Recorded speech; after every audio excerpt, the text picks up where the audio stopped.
Hey guys, welcome back to the channel. This week I've been driving something interesting. It's called the GWM Tank 500. Yes, it is from China, and ironically enough, it does look like it is American, or at least has some inspiration from there. The car is not only enormous, but the price tag is enormous too in terms of a Chinese vehicle. It is by far the most expensive Chinese vehicle in the country at 1.2 million rand. Now, as much as that is expensive for a Chinese car, it actually isn't bad considering everything that you're going to be getting.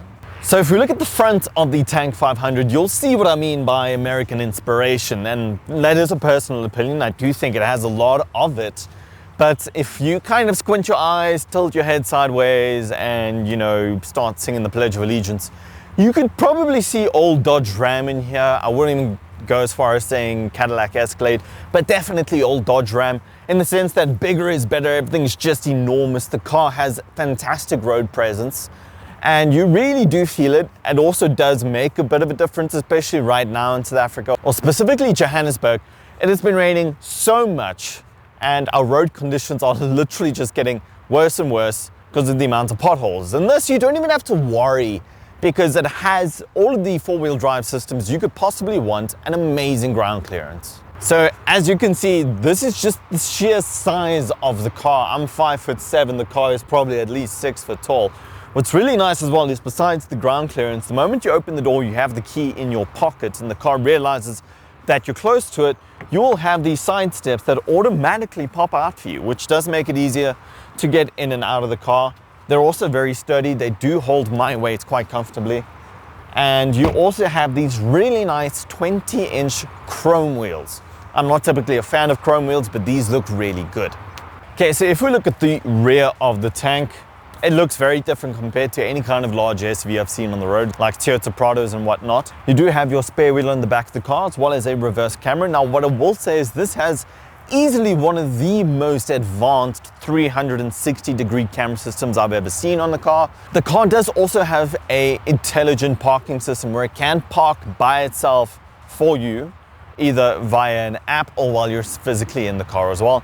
I tried it out while being in the car. It is mildly terrifying because I've never experienced it before, but it actually did it perfectly. It didn't bump anything, it didn't scratch anything. You simply take your foot off the brake and the car does everything. It does the acceleration, the steering input, as well as navigating through the parking lot. So very, very impressive. Then as we open the boot, or trunk as you would like to call it, so as you can see, well, it's full of stuff at the moment, and that's fantastic because the boot is quite large. But this does also have 7 seats. So if you do have a bigger family, this would be great. Of course, if you do opt to have the third row of seats up, you will obviously sacrifice some luggage space in the rear.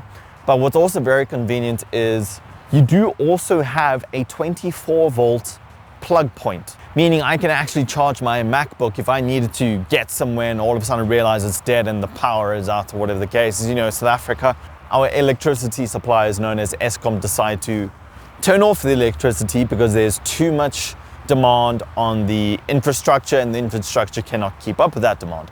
So that is called load shedding. It is absolutely terrible. I hope your country never gets it. But anyways, this helps with that. So driving the Tank 500 really is actually quite easy. Just about anybody can drive this car. Getting used to the size isn't really an issue. Getting used to parking this thing in a garage, that's the challenge. Parking this in the garage is so daunting because it's just so bloody huge. So for me, when I park it in my garage at home, typically speaking, I'm a car guy, I like to reverse park everywhere. It's just better, it's easier when you leave, it looks aesthetically pleasing, it just looks better. So the thing is, of course, when you reverse park this, it has one of the best camera systems I've seen in a car, as well as all the ADAS systems to prevent you from hitting something. But the problem is the boot, it's a door. It's not your conventional boot that lifts open. So if you're going to reverse park somewhere, you need to make sure there's enough space to open it to get your belongings or luggage out. So for me, look, it's a bit tricky unless I park like face forward into the garage, then it works fine. Otherwise, you're going to have to be opening the second row of seats, pulling them down to get your luggage. Other than that, it's really not that bad. So in terms of driving the car, look, personally speaking, a lot of other journalists could correct me on this, but I do think that this is competing with pretty much Land Cruiser and Toyota Land Cruiser Prado Look, I wouldn't go as far as saying Land Cruiser, LC300 series, because that car is quite beefy. It's got a big twin turbo V6. Probably the Toyota Land Cruiser Prado with a 2.8 liter GD8 engine. So that car, look, that's the thing with Toyota and the Land Cruiser is good engine, but it's a bit underpowered. In this case, this car is bigger, it's enormous, and this has a 2 liter turbocharged petrol engine.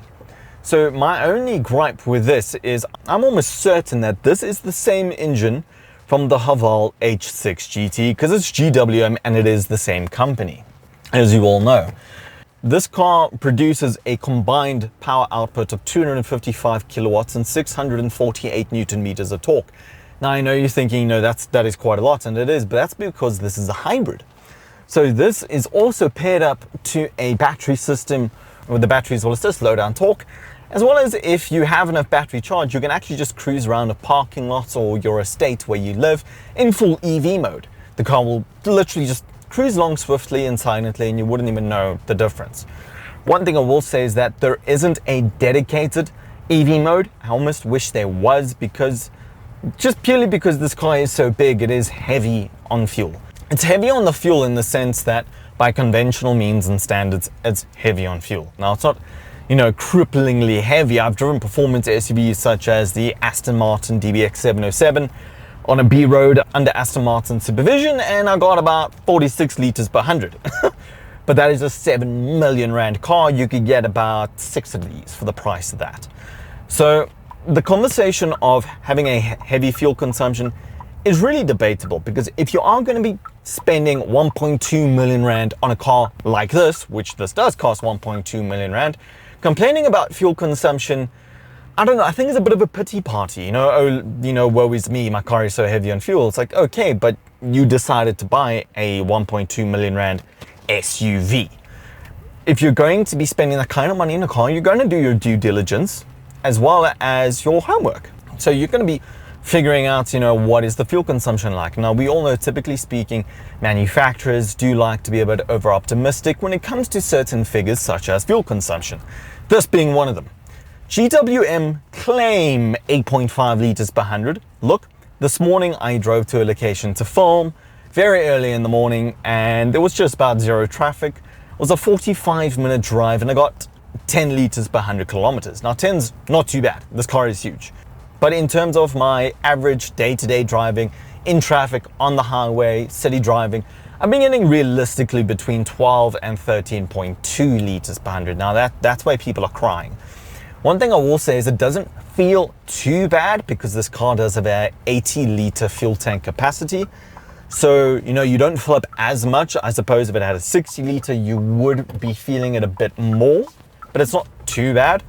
Then in terms of ride comfort and comfortability, look, this car doesn't have air suspension. It doesn't even have different suspension settings, which you almost wish it did have it, but at the same time, I'm kind of glad it doesn't, because it means that there's less that can break and less that can go wrong, because air suspension failures isn't very foreign. If you look at the Land Rover Discovery 3 and 4, they were synonymously and unfortunately notoriously known for having air suspension failures. So now here, it's very simple. You just get in and you go. But there are about 8 different driving modes. This car is a 4x4 god. It has independent locking front and rear differentials, as well as low range, high range, snow, mud, sand, gravel, just about anything and everything you need. It even has something called a Conqueror view, where it utilizes extra cameras around the car, so you can very much see rocks that you wouldn't be able to see normally because the car is so huge. So you could actually see at the bottom of the front bumper what's in front of you and around you.